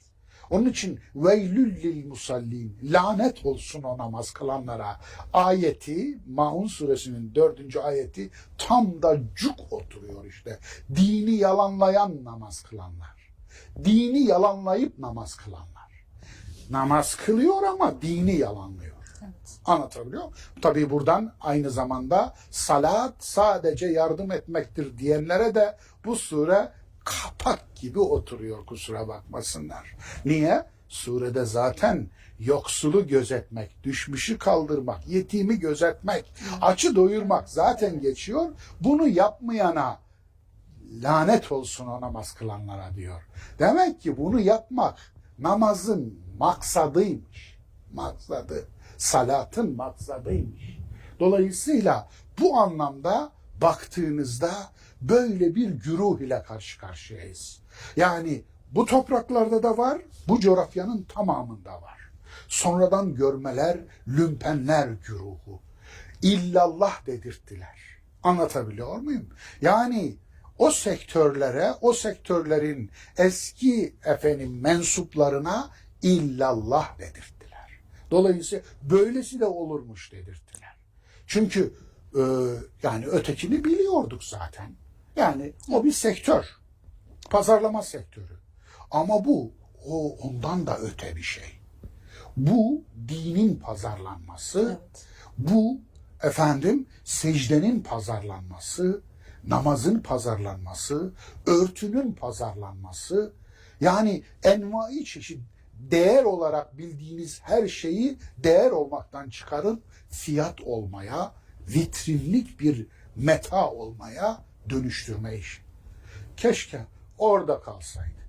Yani ama orada kalmadı işte. Gördüğünüz gibi. Onun için ya bu anlamda iki elimizin arasına başımızı alıp nerede yanlış yaptık? Evet. Hepimiz ama. Evet. Ben de dahil buna. Dün işlediğimiz yanlışları bugün açıkça görüyor ve kendimce tevbe ediyorum. Tevbe etmek estağfurullah demek değil. Tevbe ya Rabbi demek de değil. Tevbe günahın cinsinden olur. Bu konuda bizim de sorumluluğumuz çok. Biz de ideolojik meze yaptık. Örtüyü, tesettürü, şunu, bunu. Bugün işte ona ben tevbe ediyorum. Ben tevbe ederken dün beni takip ettiğini iddia eden bir güruh da bana bugün küfrediyor. Bugün neredesin hocam? Nereye? Sizin durduğunuz yerde durmadığım için hamlediyor. Onlar ayaklarını buraya diktiler, kazıklarını ve buradan Ay, atlamak istemiyorlar. nemalanıyorlar. Oradan nemalanmaya Çünkü orada güç var. Orada iktidar var. Orada para var. Orada muktedir var. Orada dünya var. Orada dünyanın bin bir türlü nimeti var. Orada yağmalayacağınız ganimet var. Onu başına üşüştünüz, habire yağmalıyorsunuz. Ben sizden de ganimetinizden de beriyim deyip ben kaçtım sizin o pis dünyanızdan, o mülevves dünyanızdan. Çünkü satıyorsunuz. İmanı da satıyorsunuz. Namazı da satıyorsunuz. Örtüyü de satıyorsunuz. Hepsini bir metaa indirgiyor. Hepsini bir değer olmaktan çıkarıyor, bir fiyata dönüştürüyorsunuz. Onun için bana neredesin? Hani şeye benziyor bu. Valdo, sen nereden burada değilsin? Neden burada değilsin diyor ya arkadaşı Valdo'yu Emerson'u içeri atmışlar. Valdo Emerson'u ziyarete geliyor. Valdo diyor ki burada ne işin var Emerson diyor. Emerson da diyor Valdo sen neden burada değilsin? Evet. Sen neden buradasın deyince Valdo'ya diyor ki sen neden burada değilsin? Ben onlara soruyorum. Siz neden benim olduğum yerde değilsiniz bugün? Güç orada değil mi? Evet. Dün küfrettiğinizin yerine geçtiniz aslında değil mi? Şaşırdıkları şu hocam. Evet. Yani hazır güç bize geçmişken aynen. Sen neden burada değilsin? Evet, onların eleştirisi yok, aslında yok. bu. Hazır gücün tadını çıkarma zamanıyken diye düşünüyorlar. Yani bizim dışımıza çıkarsan bizim içinde boğulduğumuz pisliği görürsün. Tamam. Yani sen de bu pislikten tat. Evet. Bir parçası ol ki bize laf vereme. Tamam. Anlatabiliyor muyum? Tamam. Dolayısıyla mesele bu. Yine şart tilkiliğine geldik yani. Evet. Hamdolsun. Şükürler olsun. Şöyle bir gerçek var hocam. Önce o gerçeğin adını koymak lazım. Bazı insanlar ellerindeki pastadan dilimlerini yerler. Bazı insanlar ilim üretirler. Sizinki farklı bir yolculuk. Sizin yolculuğunuz farklı bir yolculuk. Ben bunun şahsım adına şahitlerinden birisiyim. Siz gerçek bir ilim yolcususunuz. İlim öğrencisisiniz ve bunu her zaman sürdürdünüz. Ben sizin en yoğun öz eleştiriyi yaptığınızı da bilirim. Bir değişiminizde bunu özgürce çıkıp bu değişimi dillendirdiğinizi de bilirim. Bu gerçek bir ilim yolculuğu sizinki. Bambaşka bir yolculuk. Onlarınki ilim yolculuğu değildi. Onlarınki bir taraftarlık yolculuğuydu. O taraftarlık da her zaman devam edecek. Hocam ben yine Tanpınar'dan bir örnek vererek soru sormak istiyorum. Tanpınar mimari eleştirisinde çok fazla bulunan bir insan ve orada şöyle bir kelime kullanıyor. Diyor ki asırlardır deneye deneye bulduğumuz mimariyi modernleşme uğruna nasıl kaybettiğimizden bahsediyor. Bu konuda ne demek istersiniz? İçinde bulunduğumuz, özellikle sorum şu, içinde bulunduğumuz mimariden sanat çıkar mı? Mesela ağır ağır çıkacaksın bu merdivenlerden gibi Ahmet Haşim'in şiiri gibi bir şiir çıkar mı? Bir şair çıkar mı bu mimariden? Esasen bir toplumun estetikte ne durumda olduğunu görmek isteyen şehirlerine şöyle yüksek bir tepeye çıkıp baksın. O toplumun estetik olarak nerede olduğunu görmenin en kısa yollarından biri budur. Evet. Şu İstanbul'u yüksek bir tepeden seyredin. Haşim'in sana diye başlayan o şiirindeki, o gazelindeki efendim yüksek bir tepeden baktım ey İstanbul şiirinde baktığı İstanbul'dan şu anda eser yok. O İstanbul da aslında mahvolmuş bir İstanbul'du ama bu kadar değil. Evet. Bu İstanbul'u görünce o İstanbul'a şükür çekerdik. Keşke elimizde olsa o İstanbul derdik. Dolayısıyla şu anda küpün içinde ne bulursa o sızar düsturunun iki ayak üzerine doğrulmuşunu görüyoruz. Meğer küpün içinde beton varmış. Dışına beton sızıyor. Evet. Anlatabiliyor muyum? Her yere beton ektik. Ama çiçek fışkırmasını istiyoruz. Fışkırmayınca da plastik çiçekler yerleştiriyoruz. Evet. Ve başkalarını da aldatmak için bakın diyoruz. Bakın nasıl canlı görünüyor değil mi? Hiç solmuyor bizim çiçeklerimiz diye de hava atıyoruz ve onların da aldanmasını istiyoruz. Aldanmayanı da hedef gösteriyoruz, linç ediyoruz. Şu anda Türkiye'nin bir yerde medarı iftiharı şehirlerden biri, belki birincisi İstanbul'dur. İstanbul köprünün köprüsüdür. Evet. Yani Anadolu bir köprüydü. Anadolu'nun köprüsü de İstanbul'dur. Ve İstanbul ta Bizantium'a kadar gidersek 2750 yıllık geçmişiyle muhteşem bir tarihi simgeliyor. Aynı zamanda medeniyetleri simgeliyor. Ta o dönemden düşünün. Eski Yunan'dan, Fenikelilerden hatta belki Miken'e kadar gider. Ondan sonra Süleyman'ın yönetiminde bir limandı burası. Ondan sonra eski Yunan, hatta Etrüskler, eski Yunan, Helen dönemi, ondan sonra Roma, ondan sonra Doğu Roma, yani Bizans tırnak içinde, ondan sonra Selçuklu, o Selçuklu İstanbul'a gelmedi ama Anadolu'yu çepeçevre kuşatmıştı ve Osmanlı ve Cumhuriyet. Bakınız böyle bir tarihin geriye bıraktığı şehre bir bakın, bir de gidin Allah aşkına Prag'a bakın. Brüj'e bakın. Budapeşte'ye bakın. Anlatabiliyor muyum? Yani içiniz götürmez Allah aşkına. İçiniz götürmez, kaldırmaz. Kusarsınız, affedersiniz. Gerçekten kusarsınız. Evet. Bir şehre bu kadar mı kötülük yapılabilir? Yani işgalci bunu yapmazdı dersiniz. Bunu işgalci yapmaz dersiniz. Bu bina yapılırken arkadaşları kime gönderdim biliyor musunuz? Tahmin edersiniz. Bilemiyorum. Turgut Cansever. Wow. Evet. Bakınız onun mistik anlayışıyla ben asla uyuşmam. Evet. Çok zıt yerlerde. Ama onun mimari anlayışını ömür boyunca alkışlamışımdır. Turgut Hoca'nın. Evet. Gidin dedim. Bakın biraz önce geldi. Hasan Hafızoğlu geldi ya. Hı hı. Onun başkanlığında bir heyeti geldi. Gidin Turgut Hoca'yı dinleyin. O ne diyorsa buraya öyle bir plan çizilecek. Öyle de oldu. Bakınız mütevazidir. Evet. Anlatabiliyor muyum? Yükseklik yoktur. Küçük.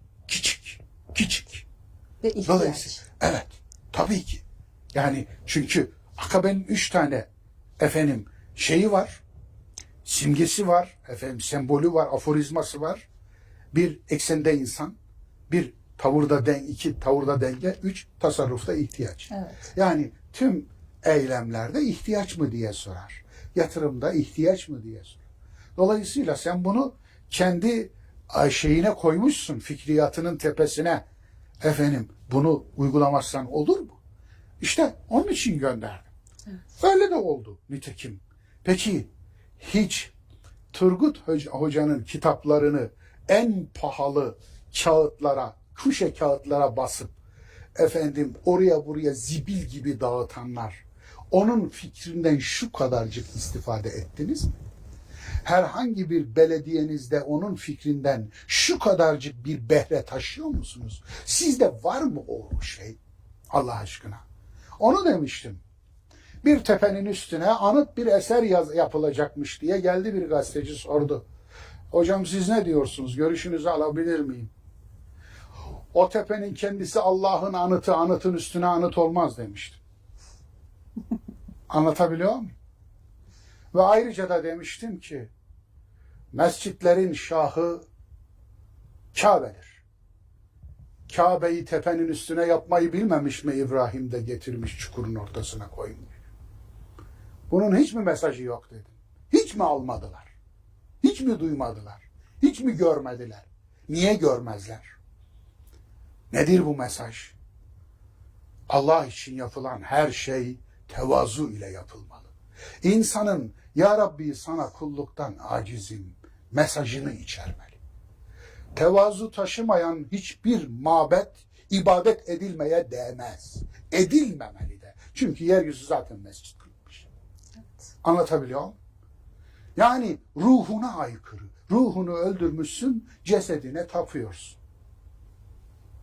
Dolayısıyla bu anlamda mimari şu anda gerçekten de içler acısı. Şöyle ben bir koleksiyon yaptım. Yani nasıl çılgınlaşılır mimaride? Allah nasip eder de Siretül Kur'an dersleri yeniden başlarsa onları her ders vereceğim. Evet. Her ders vereceğim. Çarpık yapılaşma, çarpık mimariyi de Nirvana'yı bu topraklarda görürsünüz. Anlatabiliyor muyum? Yani artık Hindistan'da falan değil. Nirvana Hindistan'ın bir zirvesi. Evet. Ama hayır, artık bu topraklara geldi Nirvana. Dolayısıyla bu topraklarda görürsünüz. Niye insanımız böylesine zihni çarpılmış, şeytan çarpmış gibi mimariyi yapıyor? Evet. Efendim niye böyle? Çünkü rant. Tek belirleyici rant. Tek belirleyici ama. Başka hiçbir saygısı yok. Toprağa saygısı yok. Tarihe saygısı yok. Başkalarına saygısı yok. Kamu bilinci yok. Kamuya saygısı yok. Topluma saygısı yok. Evet. Allah'a saygısı yok. Kendine saygısı yok. Dinine, imanına saygısı yok. Kitabına saygısı yok. Okumadı ki bilsin. Biraz önce söyledim işte. Kabe'ye hiç öyle bakmadı ki yani. Kabe yeryüzünün en sade yapısıdır. En tantanasız yapısıdır. Dolayısıyla ne bırakırım, ne çıkarırım, ne kazanırım, çocuklara ne miras bırakırım. Parasal olarak. Tabii bu. Parasal olarak. Bu tamamen duygusal. Onun için böyle bir motivasyondan, kötülükten başka hiçbir şey çıkmaz. Çıkmıyor zaten. Çıkmıyor. Onun için de bakınız şehir katili olduk çıktık. Sanat nasıl olacak? Bu şehirde sanat nasıl olacak? Nasıl yaşatacaksınız Allah aşkınıza? Bakar mısınız? Yani nereden bakarsanız bakın bu şehir yaşanmaz bir şehre dönüştürüldü. Trafiğiyle, binalarıyla, her şeyle.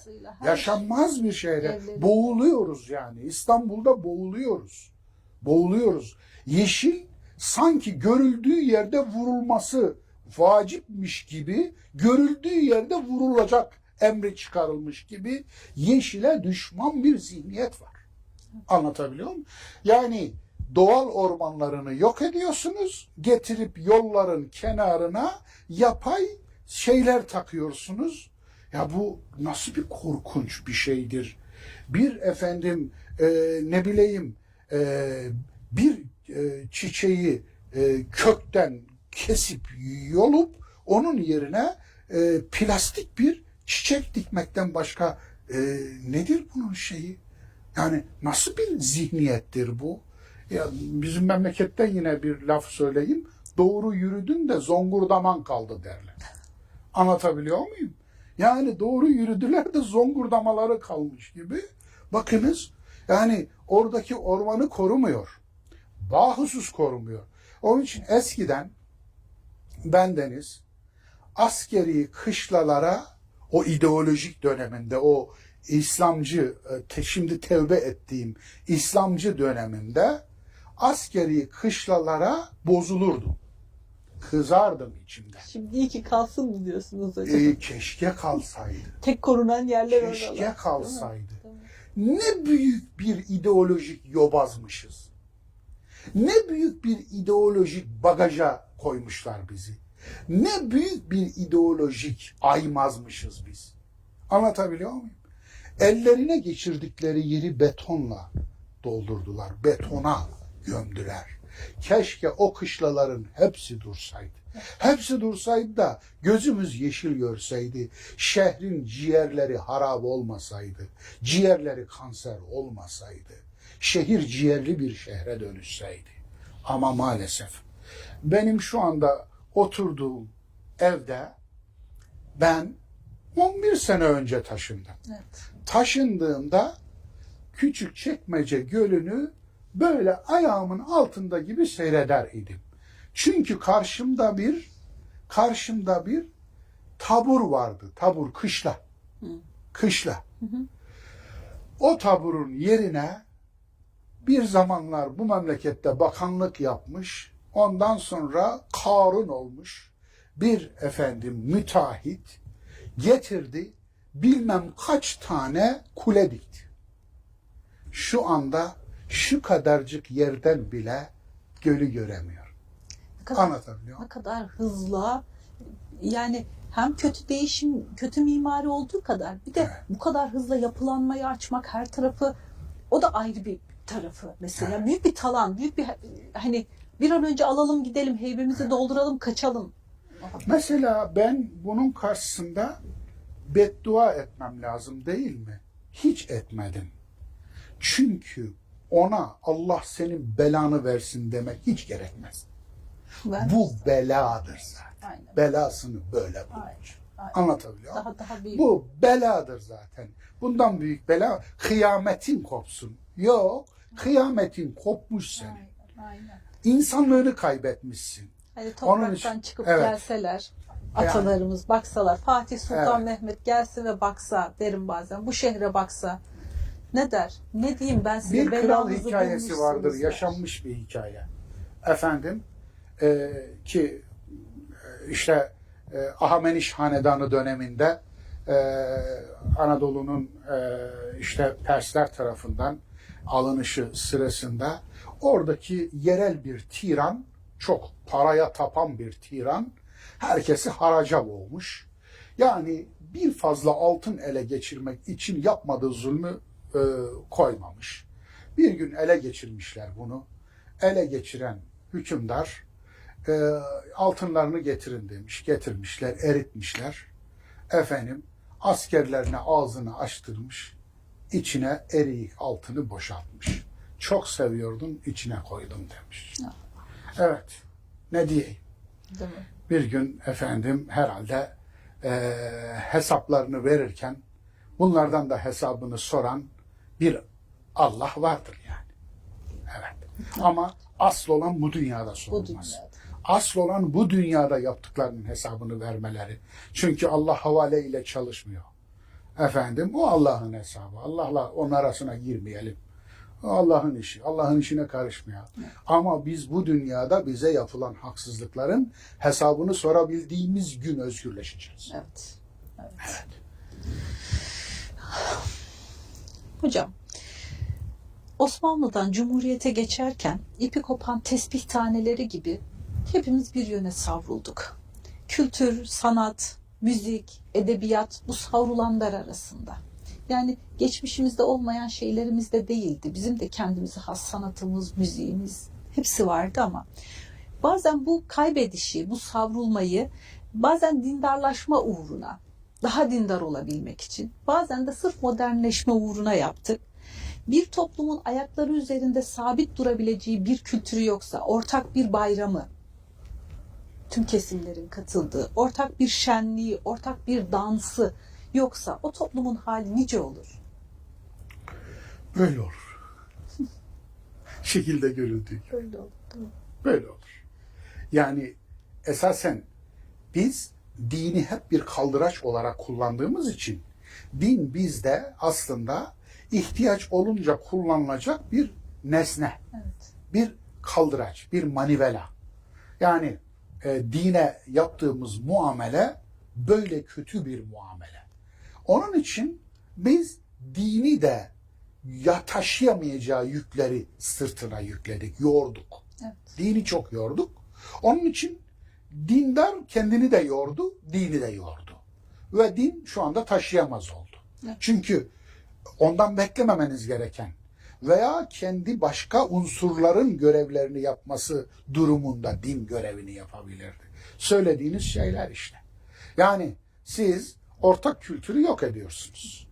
Sevinçleri yok ediyorsunuz ya. Bırakın onu. İçinizde sevinen unsurları sevindiğine bin pişman ediyorsunuz. Anasından doğduğuna pişman ediyorsunuz. Sizin sevinmeyi doğuştan getirmiş unsurlarınız var. Yani romanlarımız bunlardan biri mesela. Evet. Anlatabiliyor muyum?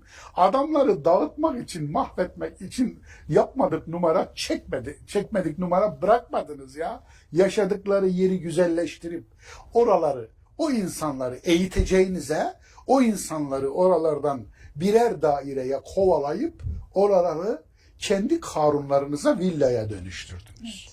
Alın Sulu Kule'ye yaptıkları bu işte. Anlatabiliyor muyum? Evet. Yani bakınız bir rengi yok ediyorsunuz. Romanlarınız bir renktir. Hem de çok değerli bir renktir. Anlatabiliyor muyum? Evet. Dümbelekleriyle, klarnetleriyle, harika şarkılarıyla, danslarıyla bir renktir. Bu rengi harika bir şeye dönüştür değil mi? Yani diğer renk cümbüşünün içinde en yakıştığı yere koy. En güzel yaptıkları işleri ver. Onlara mesela açılamaz mıydı müzik enstitüleri? Tamam. Anlatabiliyor muyum? Onların çok iyi yaptığı şeyler. Mesela İstanbul'da bir roman mahallesi gezilecek, görülecek. Dünyada örneğini gördüğümüz o sembolik roman mahallesi yapılamaz mıydı? Vesaire. Yani ben en mağdur unsurlardan bir tanesini söyledim. Evet. Aynı şey diğer unsurlar da öyle. Bu memleketin işte Türkmenlerinin harika şeyleri var. Gidin işte Muğla'da, Denizli'de, Aydın'da, Nazilli'de son örneklerini bulduğunuz oraya çok güzel bir Türkmen obası yapın. Görelim. Yayık nedir? Çocuklarımız görsün. Tereyağı nasıl çıkarılır? Çocuklarımız görsün. Türkmenler deveyi nasıl kullanır? Çocuklarımız görsün. Anlatabiliyor muyum? Kalaycıları görsün çocuklarımız. Kap nasıl kalaylanır? Evet. Sepetçileri görsün çocuklarımız. Sepet nasıl örülür? Değil mi? Evet. Yok böyle bir dertleri yok. Böyle bir dertleri yok. Onun ötesinde işte Kürt kültürünü, Ermeni kültürünü, Rum kültürünü, Çerkes kültürünü, Abhaz kültürünü ve diğer kültürleri, bu topraklarda ne kadar kültür varsa bir nadide çiçek gibi onların yaşayacağı bahçelerde yaşatın. Bu mutfakları diriltin. Bu mutfakları adıyla adlandırın. Buna tahammül edecek bir toplum bırakmadılar ki. Düşünün. Yani bu memlekette köy adı, şehir adı bırakmadılar, değiştirmedik. Bu nasıl bir hasislik, bu nasıl bir gayrimedeniliktir Allah'ım. Yani yeryüzünün neresine giderseniz gidin, şehir adları, coğrafya adları değişmez. Köy adları değişmez, kasaba adları değişmez. Yani Avrupa'da kurulduğu günkü gibidir. Magdeburg, Lüksemburg, Evet. Duisburg. Yani bir burç vardır. O tek burçtan, o bir aslında derebeyinin evidir yani. Bir evden koca bir şehre dönüşmüş ama o günkü ismiyle hala duruyor. Sana ne oldu ya? Bu Çin nedir ya? Yani o isim Kürtçe ise Kürtçe olarak telaffuz et bir zenginliktir. Bakınız bir Fırat'ı değiştiremedik. Fırat ismi nereden geliyor biliyor musunuz? Nereden geliyor biliyor musunuz? Fırat ismi ta Kaldelilerden, ta Süberlere kadar giden bir isimdir. Ya ilginç değil mi? Evet. Dolayısıyla görüyorsunuz buna tahammülü olmayan, yani sıtkı dar, içi dar. İçine sığdıramayan dışına sığdıramaz. Dar yüreklerle de işte bu kadar oluyor. Çatlıyor. Hayat boşluk tanımıyor hocam. O Evet. boşluklara başka şeyler bitmeye başlıyor Evet. oradan. Evet. Bizim bugün işte misal dini bayram, bakın adı bile dini bayramlar, milli bayram, hepsi birbirinden ayrıştırılmış durumda. Ama şimdi mesela bir bayramımızı herkes eşit oranda dindar olmak zorunda değil. Ama bayram günü, yani Ramazan ayını atlattıktan sonra bayrama erdiğimizde hepimizin eşitlenip bir bayram coşkusuyla, çünkü bir millet aynı anda aynı coşkuyu yaşamazsa ortada bir bayram çıkmıyor. Çevremden bazı arkadaşlarım önceki senelerde Noel için evlerini süslediler. Müslüman bunlar. Neden böyle bir şey yapma ihtiyacı hissettin dedim. Çocuklarımız dediler evi süslemek istiyorlar. Bakın hayat boşluk tanımıyor. Eyvallah. Çocuklarımız süslemek istiyor. Hoşlarına gidiyor. Çünkü filmde görüyor, orada görüyor, burada görüyor. Hoşuna gidiyor ve çocuk bunu istiyor. Neden Ramazan bayramında süslenmesin bizim evlerimiz? Aynı şahıslar işte çocuklara akşamleyin Noel soframız olacak mı? Noel yemi. Müslüman çocukları bunlar. Ve bu insanlar hayatın içerisinde hani dindarlıklarıyla da vaktinde kendilerini göstermiş insanlar. Ama dediğim gibi hocam hayat boşluk tanımıyor. Ve bu çocuklarımız hayatın içerisinde yani inancı eğlenerek de yaşayabilecekleri. Çünkü kültürel de olmak zorunda. Yaşamasını istiyorsak olur bir mu? inancın Dinelden gider. gider değil mi? Dinelde olur mu? Gitti zaten. Dinelden gider. O dinelden giderci güruh var ya, ahlak gözünün önünde kaça kaça gidiyor, ahlak elden gidiyor diye bir kez çağırmadı, dertlenmedi. İnsanlık koşa koşa elden gidiyor, bir kere insanlık elden gidiyor diye endişe etmedi. Akıl her şeyini, tasını tarağını topladı, bir daha geri dönmemek üzere aldı, kaçıyor. Akıl eyvah, akıl elden gidiyor, akılsız kaldık diye bir kere telaşlanmadı. O vicdan gitti, vicdan. Vicdansızlıklar göz göre göre işlendi. Cinayetler göz göre işleniyor. Zulümler göz göre göre işleniyor. Kendinden değilse o olsun diyor. Yani vicdan elden gidiyor diye dert etmedi.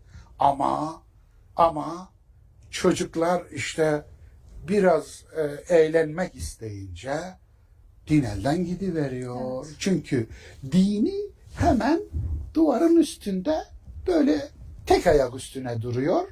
Üfleyince aşağı düşecek. Çünkü dininin kökü yok. Evet. Köksüz. Çünkü özgüveni yok. Evet.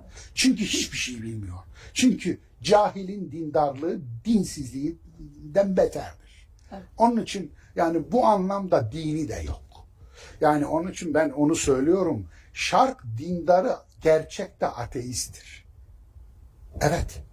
Şark dindarı gerçekte ateisttir. Çünkü Allah derken Allah'ı kastetmez.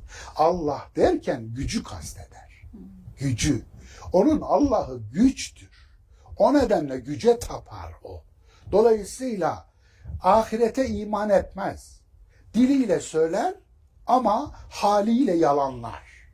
Diliyle söylediği ne varsa haliyle yalanlamak içindir. Aslında haliyle yalanlamanın üstünü örtmek, karartmak için diliyle söyler. Dolayısıyla şark böyle bir yerdir. Onun için burada kavramların yerini değiştireceksiniz.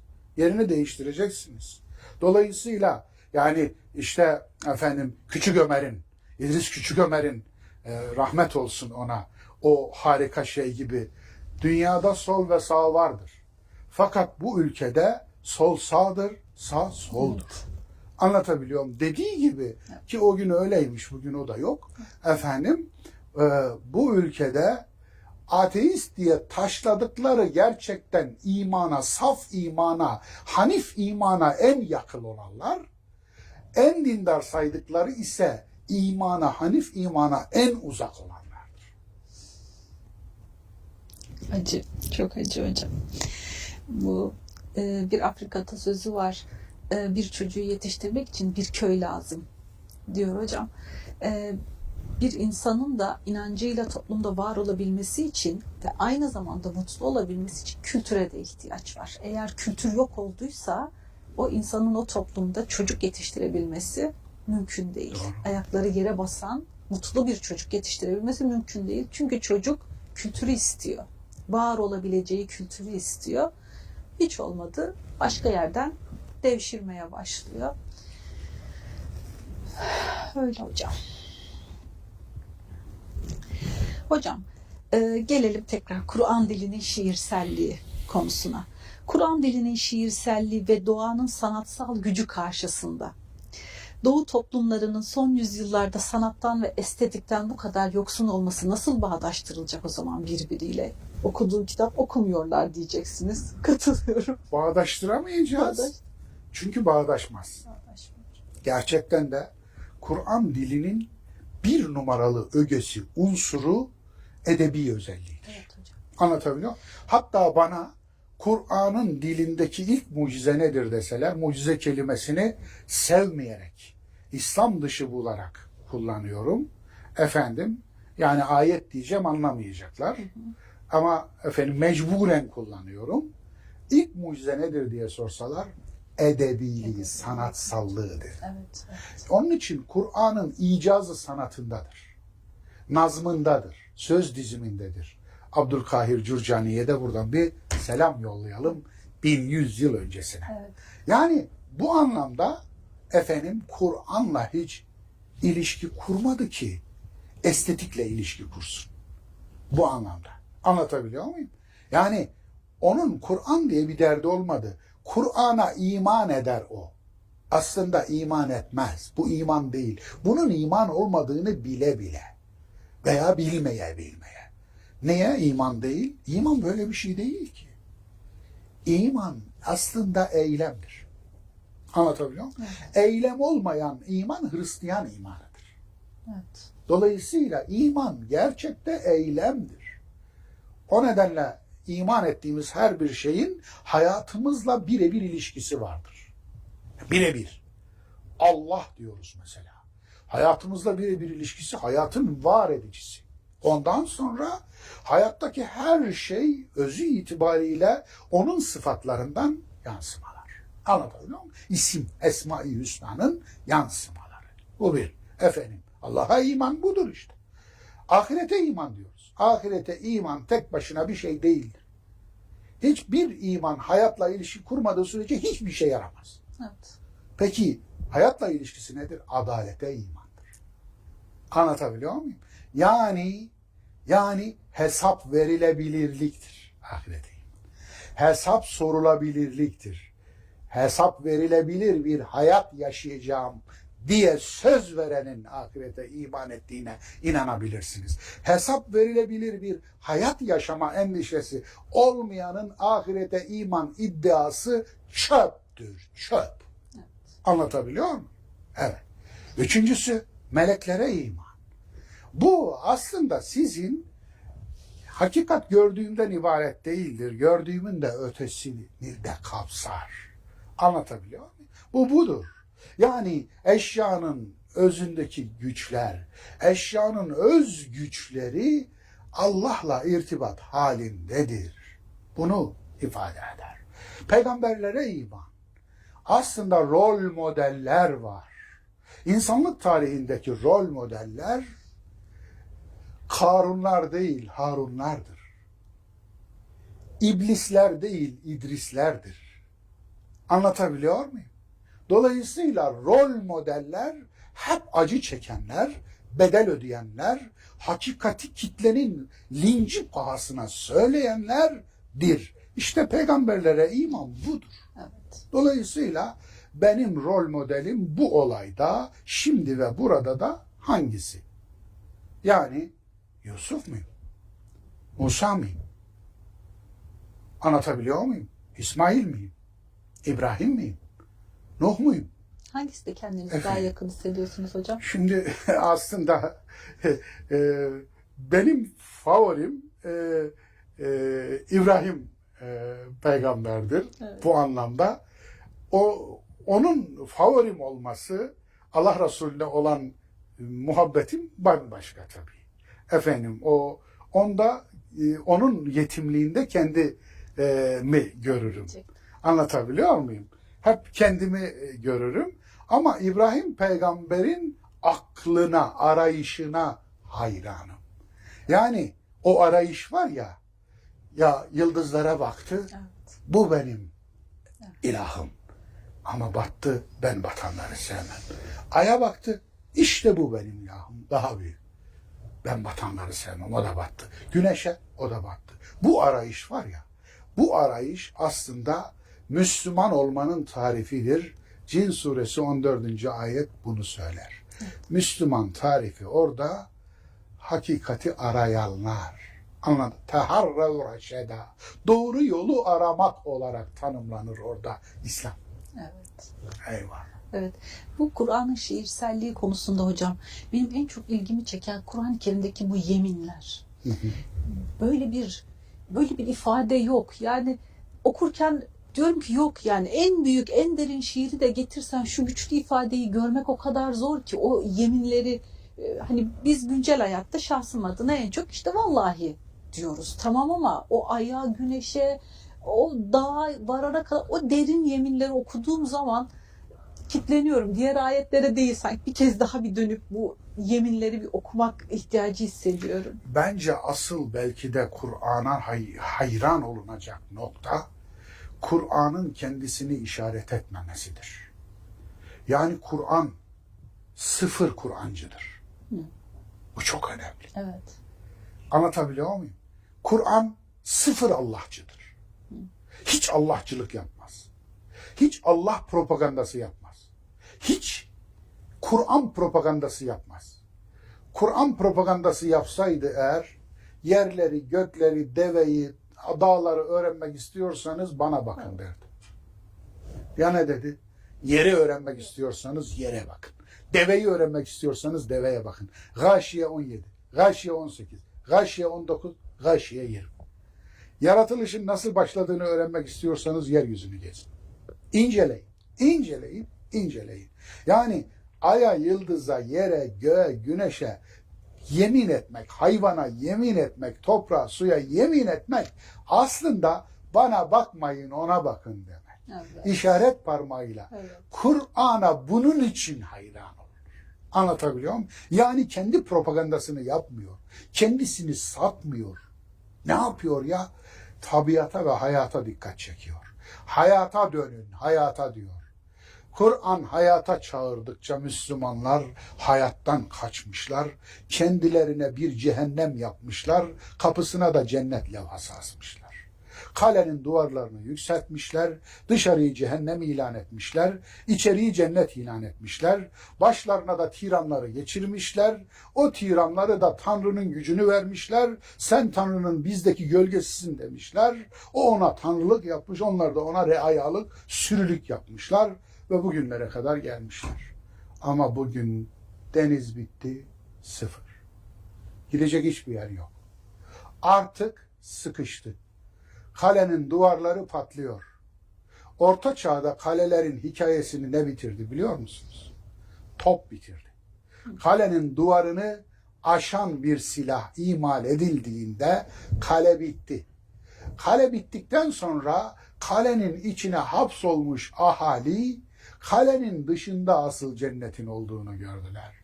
Irmaklar kalenin dışında, göller kalenin dışında, ormanlar kalenin dışında, denizler kalenin, hayat kalenin dışında, hayatın binbir cilvesi kalenin dışında. İşte kalelere öyle, kalelerin dışına öyle çıktılar artık.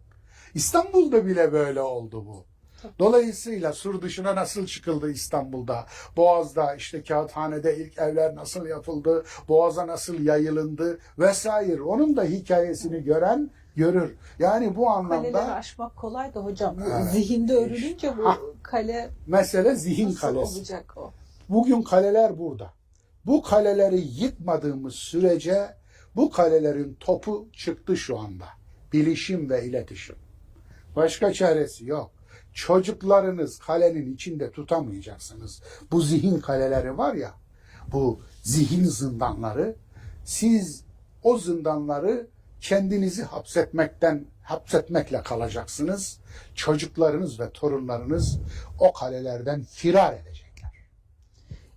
Aslında ettiler hocam. Şöyle, bugün adını dindar koyan kesimde bile seküler hayatın dibine kadar vuruyor zaten. En Tabii. seküler şekilde hayatını yaşıyor. Sekülerdeki ahlakı biz onda göremiyoruz. Evet. O yani muhafazakar kesim var ya tırnak içinde, sekülerde bir oturmuş ahlak var.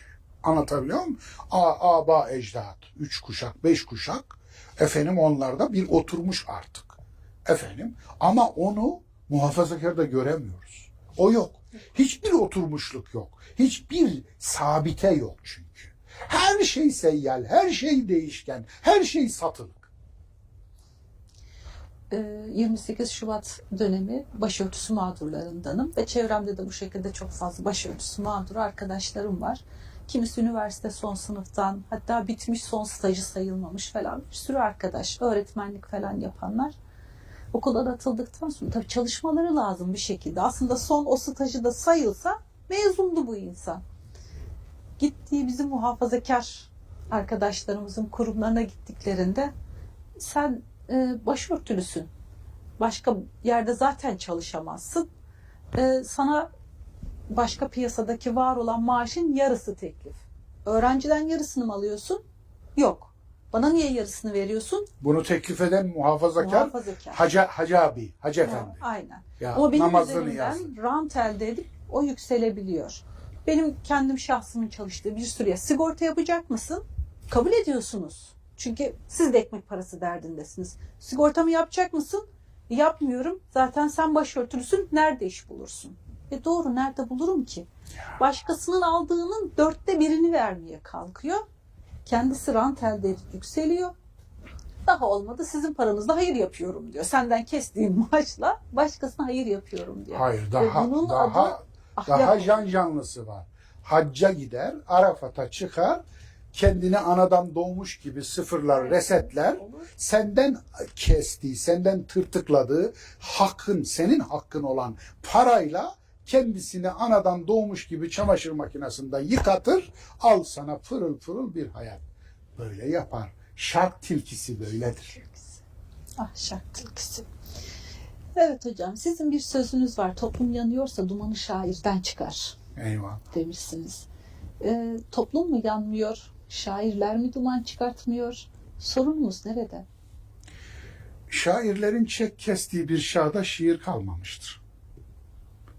Eğer şiir satlık bir metaya dönüşmüşse şair kalmamıştır. Şairler aslında piyasaya bir ürün hazırlar gibi şiir sunanlar değil, şairler çektikleri acı kadar acıyı şiirlerinde sunan, şiirlerinde gösteren toplumun bacalarıdır. Evet. Toplum yanınca dumanı şairden tüter. Toplum yanıyor aslında. Toplum yanıyor fakat dumanını gösterecek baca yok. Niye? Çünkü bu toplumun şairlere, sanatçılara, sanatkarlara, zanaatkarlara hatta, emektarlara, alın teri dökenlere verdiği bir değer yok. Bu toplumda köşel dönücülük, rantçılık en yüksek değer haline geldi. En dindarı en önde giden rantçı oldu. En muhafazakarı en üçkağıtçı oldu. Sülün Osman arar olduk. Neredesin ey Sülün Osman diye. Onun içinde şairlerimiz yok. Artık dünyada yok aslında. Evet. Dünyada şiir bitiyor. Niye bitiyor? Çünkü sevgilinin saçına şiir yazıldığı günlerden sevgilinin saçının kuaförün çöp tenekesine atıldığı günlere geldik. Değil mi? Bir tel saçının saklandığı, mendilinin. Ben bir tel sakladım da onu iyi bilirim. Oo. Ya askerde eşimin saçını cebimde saklamıştım. Bir arama sırasında da cebimde bulundu. Bu nedir diye bayağı bir şey yaptılar. Anlatabiliyor muyum? Yani onu tatmayan bilmez efendim. Ya yüzünde göz izi var. Sana kim baktı yani? Evet. Ya. Bir masada oturuyoruz. Yan taraftaki bir masada yeni buluşmuş iki genç belli. Biraz sohbet ettiler falan. Sonra kız gitti, maskesini orada bırakmış ve gitti. Sonra oğlan da kalktı gitti. Maske orada kaldı. Şöyle düşündüm. Bir zamanlar o bir mendilini saklayıp yani onun üzerine aşklar, onun üzerine şiirler yakan insandan acaba dedim, yani o zamanın insanı olsaydı bu maskeyi alır da bu sevgilimin maskesi der, onu bir köşesinde saklar mıydı? Başka bir gönüldü galiba hocam. Daha derin bakan başka bir gönül var. Belki de biz romantik düşünüyoruz. Belki de bir nostaljidir. Belki de dünyanın yasası budur. Dolayısıyla yani insanoğlu giderek şeyini kaybediyor. Duyguyu kaybediyor. Duygunun olmadığı yerde başka şeyler de... Maalesef. Evet. Yani o duygunun kaybedildiği yerde aslında ruh kaybediliyor. Yani duygusallık ayrı, duygu ayrı. Bu ikisini de birbirine karıştırmamak lazım. Duyguyu ideoloji edinmek, işte o aslında romantizm. Anlatabiliyor muyum? Yani ben romantizme karşıyım ama romansa karşı değilim. Anlatabiliyor muyum? Yani bu anlamda bir şeyin ideolojileştirmesi, idealize edilmesidir. İdeolojik hale getirdiğiniz her şeyin içi boşaltılır, tecime, satışa elverişli hale getirilir. Onun için romantizm de satışa elverişli hale getirildiği için bitti. Bitti. Çünkü sattığınız şey sizin değildir. Bu anlamda bugün duygudan eksilenlerin yerini hazla, zevkle ve madde ile kapatmaya çalışıyoruz. Kapatır mı? Asla. Evet, ağzınıza sağlık hocam. Çok çok teşekkür ediyorum. Sizinle sohbet gerçekten muhteşemdi. Rabbim uzun ömürler versin. Amin. Sağlık versin. Tekrar görüşmek nasip olsun inşallah. Ben de size teşekkür ediyorum.